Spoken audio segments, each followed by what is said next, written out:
That's a whole subject It for is. us of assessment. But it figures into this discussion. How do you know they're not getting it?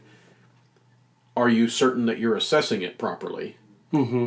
I would push back against a large quote unquote objective or bubble type test for a humanities oriented subject. Right. It might fit certain aspects, but it doesn't fit everything. No, exactly.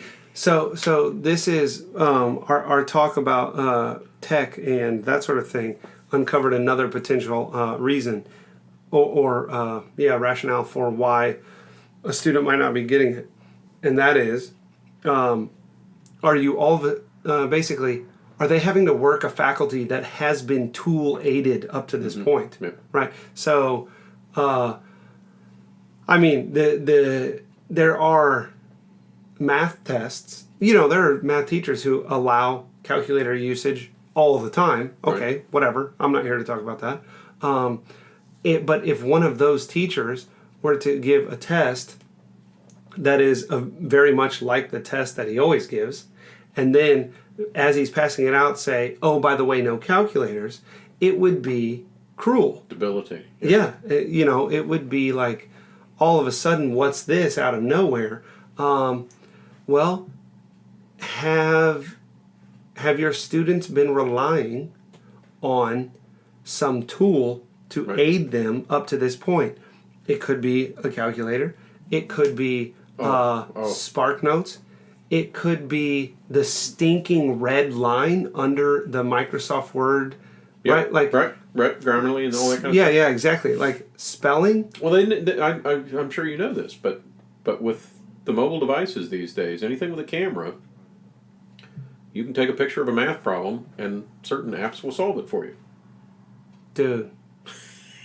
Which they were going to come up with anyway. Yeah, yeah. And I don't even mind that. No, that's great. Did you get it right? The burden, Let me check. The burden is not trying to get rid of or firewall the apps. No. The burden is to teach in such a way that they can't SparkNote their way through your literature class or app their way through your math class.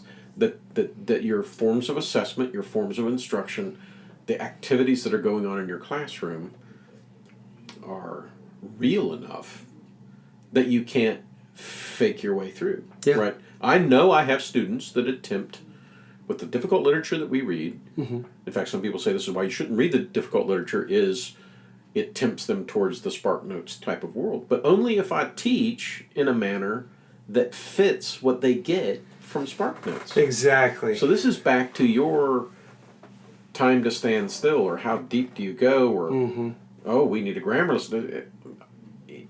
You can almost immediately tell in a classroom conversation when you're asking them questions with immediate response. Are they obviously trying to look it up on SparkNotes because that's their crutch? Right.